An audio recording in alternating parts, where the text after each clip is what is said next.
Volgende op Skemergrond. Ek weet jy's nie heeltemal sold nie.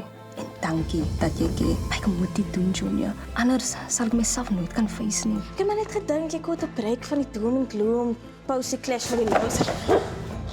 Dis die laaste ding wat ek nou soek. Junior het gesê jy wou alleen wees. Ja, ek's fyn. Na my chat met Rowan. Hoe seker is julle ek is die regte persoon om 'n hand by te sit? Erika weet jy's 'n gastevrou uit die boonste rakke. Die klante soos vriende wat kom kuier. Atkins Affairs staan nie in 'n queue en beg vir werk nie. Ons is een uit 5 companies wat geapproach is. Christine, hierdie is die big leagues en die big leagues kom met big checks. Ek dink Amber te kerel. Ja, maar Tilly, laat ek 2 gryp voor dit weer uitverkoop is. Ja, dankie tog, Tilly. Ek kan nie glo jy maak weer bladjang nie. Wat gaan die aan? Jy weet, jy hoef nie hiermee deur te gaan nie, né? Verskil is, my eyes is wide open. Nie soos 'n ander victims nie. Ek het heeltemal touch verloor met hoe almal move and shake. Dis understandable. Nee, dit is nie. Atkins Affairs is my pride and joy. Ons moet dit restore na sy former glory.